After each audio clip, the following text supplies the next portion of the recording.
അസ്സലാമു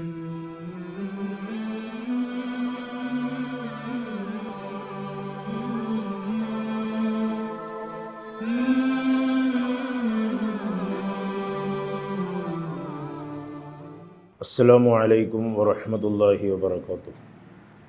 സ്നേഹമുള്ള മുഅ്മിനീങ്ങളെ, പ്രിയപ്പെട്ട സഹോദരി സഹോദരങ്ങൾ, ഒരു മുസ്ലിമായ മനുഷ്യൻ അവനെപ്പോഴും സാമൂഹിക ജീവിതം നയിക്കേണ്ടവരാണ്. സമൂഹ കാര്യങ്ങളിൽ ഇടപെടേണ്ടതാണ്. മാറി നിന്ന് ഒറ്റക്ക് അവനും അവൻ്റെ കുടുംബവും എന്ന ഒരു ആശയം ഇസ്ലാമിലില്ല. എല്ലാവരോടും നന്മ ഉപദേശിച്ചും എല്ലാവരുടെ സുഖദുഃഖങ്ങളിൽ പങ്കിട്ടും തന്നെക്കൊണ്ട് ആവുന്നത് എല്ലാവർക്കും ചെയ്തു കൊടുത്തും നന്മ ഉപദേശിച്ചും തിന്മ വിരോധിച്ചും കഴിയേണ്ട ബാധ്യതയുള്ള ആളാണ് ഒരു മുസ്ലിമായ മനുഷ്യൻ എന്ന് പറയുന്നത്. അൽ മുസ്ലിമു മൻ സലിമൽ മുസ്ലിമൂന മിൻ ലിസാനിഹി വയദിഹി.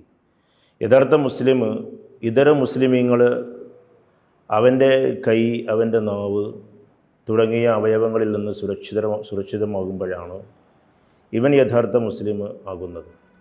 വേറൊരു ഹദീസിൽ നബി സല്ലല്ലാഹു അലൈഹി വസല്ലമ തങ്ങൾ പറയുന്നുണ്ട്, അൽ മുഅ്മിനു ലിൽ മുഅ്മിനി കൽ ബുനിയാൻ. ഒരു മുഅ്മിനായ മനുഷ്യൻ മറ്റൊരു മുഅ്മിനെ സംബന്ധിച്ചിടത്തോളം ഒരു ബിൽഡിങ് പോലെയാണ്. യശുദ്ദു ബഅ്ദുഹു ബഅ്ദ.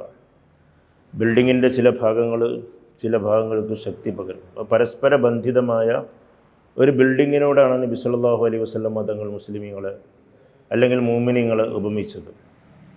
അഥവാ നമുക്കറിയാം, ഒരു ബിൽഡിങ്ങിൻ്റെ സ്വഭാവം, ബിൽഡിങ്ങിൻ്റെ വ്യത്യസ്തമായിരിക്കുന്ന ചേരുവകൾ കൂടുമ്പോഴാണ് ഒരു ബിൽഡിംഗ് ഉണ്ടാവുക. ആ ബിൽഡിംഗ് ആവട്ടെ അതിൻ്റെ ചില ഘടകങ്ങൾ മറ്റ് ചില ഘടകങ്ങൾക്ക് ശക്തി പകരുന്നു, അതിൻ്റെ ചില ഭാഗങ്ങൾ മറ്റ് ഭാഗങ്ങൾക്ക് ശക്തി പകരുന്നു, അതിൻ്റെ ചില പ്രവർത്തനങ്ങൾ മറ്റ് ചില പ്രവർത്തനങ്ങൾക്ക് ശക്തി പകരുന്നു. ഇതുപോലെയാണ് ഒരു യഥാർത്ഥ മുഅ്മിനായ മനുഷ്യൻ. അവൻ എപ്പോഴും മറ്റൊരു മുഅ്മിന് ശക്തി പകരണം, അല്ലെങ്കിൽ ശക്തി പകരുമ്പോഴാണ് യഥാർത്ഥ മുഅ്മിനായി തീരുന്നത്. വേറൊരു ഹദീസിൽ നബി സല്ലല്ലാഹു അലൈഹി വസല്ലമ തങ്ങൾ ഒരു ശരീരത്തോടാണ് മുഅ്മിനീങ്ങളായ മനുഷ്യരെ തമ്മിൽ ഉപമിച്ചിട്ടുള്ളത്. അവിടെ പറയുന്നത്, ഇദസ്തക മിൻഹു ഉളുവുൻ തദഅലഹു സായിറുൽ ജസദി ബിസ്സഹരി വൽ ഹുമ്മാണ്. ഒരു ശരീരത്തിൻ്റെ ഉപമ, ശരീരത്തിൻ്റെ ഏതെങ്കിലും ഒരു അംഗത്തിന് ഒരു വേദന സംഭവിച്ചാൽ മറ്റ് ഭാഗങ്ങൾ കൂടെ ആ വേദനയിൽ ഉറക്കമൊഴിച്ചും അതുപോലെ തന്നെ പനി ബാധിച്ചും പങ്കാളിത്തം വഹിക്കുമെന്നുള്ളതാണ് നബി സല്ലല്ലാഹു അലൈഹി വസല്ലമ തങ്ങൾ ശരീരത്തിനോട് ഉപമിച്ചുകൊണ്ട് പറയുന്നത്. അഥവാ ആ പറഞ്ഞതിന് താല്പര്യം, ലോകത്ത് ഏതെങ്കിലും ഒരു മുഅ്മിന് വല്ല പ്രയാസവും എത്തിപ്പെട്ടാൽ അതങ്ങ് ഉത്തരേന്ത്യയിലല്ലേ, ഗുജറാത്തിലല്ലേ, അതല്ലെങ്കിൽ ഫലസ്തീനിലല്ലേ എന്നൊരു ചിന്താഗതി, ദൂരവും വംശവും അതുപോലെ തന്നെ ദേശവും അകലവും അടുപ്പവും വർണ്ണങ്ങളും ഭാഷകളും ഇതൊന്നും മുഅ്മിനീങ്ങൾക്കിടയിൽ യാതൊരു വ്യത്യാസവുമില്ല. മുഅ്മിനീങ്ങളൊക്കെ എല്ലാം ഈമാനിക ബന്ധം എന്ന നിലക്ക് വേഷവും ഭാഷയും ദേശവും ഒക്കെ വ്യത്യാസപ്പെട്ടാലും ശരി, അവർ ഒന്നാണ്. അപ്പോൾ അങ്ങ് ഫലസ്തീനിലെ ഒസയിലെ ഒരു പാവപ്പെട്ട ഒരു മുസ്ലിമിന് ഒരു വല്ല പ്രയാസം ഉണ്ടായിക്കഴിഞ്ഞാൽ ഇങ്ങ് കേരളത്തിലിരുന്നു കൊണ്ട് അത് കാണുമ്പോഴും അത് കേൾക്കുമ്പോഴും അത് മനസ്സിലാക്കുമ്പോഴും നമ്മുടെ മനസ്സിനൊരു പ്രയാസവും നമ്മുടെ മനസ്സിന് അവരോടുള്ള ഒരു അനുകമ്പയും ഉണ്ടാകുന്നത് എപ്പോഴാണ് നമ്മൾ യഥാർത്ഥ മുഅ്മിനാവുകയുള്ളൂ. അതുപോലെ ഇന്ത്യയിലെ ഇതര സംസ്ഥാനങ്ങളിൽ നമുക്കറിയാം, പ്രത്യേകിച്ച് ഈ കാലയളവിലൊക്കെ ഒരുപാട് പേര് പീഡിപ്പിക്കപ്പെടുന്നുണ്ട്.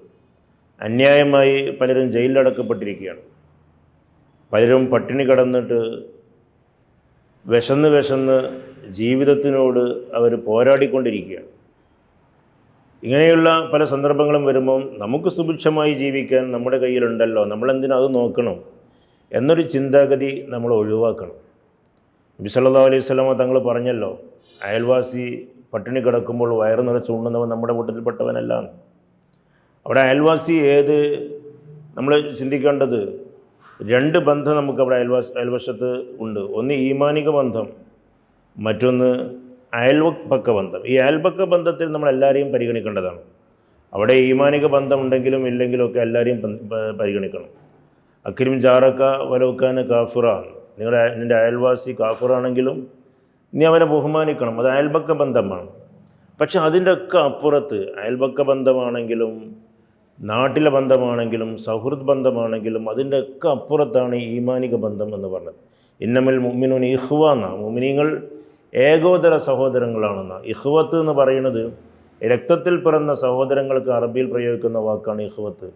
അല്ലെങ്കിൽ കേവലം സ്നേഹബന്ധമാണെങ്കിൽ അതിന് ഉപയോഗിക്കൽ ഇഖ്വാൻ എന്നാണ്. ഇവിടെ ഖുർആൻ ഉപയോഗിച്ചത് ഇഖ്വ എന്നാണ്. ഇഖ്വ എന്ന് പറയുമ്പോൾ അത് രക്തബന്ധം പോലത്തെ ബന്ധമാണ് മുഅ്മിനീങ്ങൾ തമ്മിലുള്ള ബന്ധമെന്നാണ്. അപ്പോൾ അതുകൊണ്ട് നമുക്ക് ഒരു യഥാർത്ഥ മുഅ്മിനാകണമെങ്കിൽ നമ്മളെല്ലാവരോടും എല്ലാ മുഅ്മിനീങ്ങളോടും ഐക്യദാർഢ്യം പ്രകടിപ്പിച്ച് അവരുടെ ദുഃഖങ്ങളിൽ പങ്കാളികളായി അവർക്ക് വേണ്ടി ദുആ ചെയ്ത് അവർക്ക് ഭക്ഷണം എത്തിച്ചു കൊടുത്തും സാന്ത്വന പ്രവർത്തനങ്ങൾ നടത്തിയും അവരോട് ഐക്യദാർഢ്യം പ്രകടിപ്പിച്ചൊക്കെ ജീവിക്കുക. അത് ലോകത്തിൻ്റെ ഏത് ഭാഗത്തുള്ള മുഅ്മിനാണെങ്കിലും ശരി, ഇന്ത്യയുടെ ഏത് സംസ്ഥാനത്തുള്ള മുഅ്മിനാണെങ്കിലും ശരി, അതൊക്കെ മനുഷ്യനെന്ന കടമയുടെയും സൗഹൃദ ബന്ധത്തിൻ്റെ ആ കടമയുടെയും അയൽപക കടമയുടെയൊക്കെ മേലെയാണ്, ഒരു വേള കുടുംബ ബന്ധത്തിൻ്റെയും മേലെയാണ് ഈമാനിക ബന്ധം എന്ന് പറയുന്നത്. അല്ലാഹു സുബ്ഹാനഹു വ തആല ഈമാനിക ബന്ധം ഊട്ടി ഉറപ്പിച്ച് വളരെ വ്യവസ്ഥാപിതമായ രീതിയിൽ എല്ലാവരോടും വളരെ സന്തോഷത്തോടെയും സ്നേഹത്തോടെയും പെരുമാറി പീഡിതർക്ക് വേണ്ടി ദുആ ചെയ്ത് അവർക്ക് സഹായഹസ്തങ്ങൾ നൽകി സ്നേഹത്തിൻ്റെ തൂവൽ സ്പർശമേകി നമുക്ക് വളരെയേറെ അനുകമ്പയോടുകൂടെ മുന്നോട്ട് പോകാൻ അള്ളാഹു നമുക്കെല്ലാവർക്കും തൗഫീഖ് നൽകി അനുഗ്രഹിക്കട്ടെ. ആമീൻ ബിറഹ്മതിക യാ അർഹമർ റഹീമീൻ. ഈ സംരംഭത്തിന് സർവ്വവിധ ആശംസകളും നേർന്നുകൊണ്ട് അവസാനിപ്പിക്കട്ടെ. അസ്സലാമു അലൈക്കും വറഹ്മത്തുള്ളാഹി വബറകാതുഹു.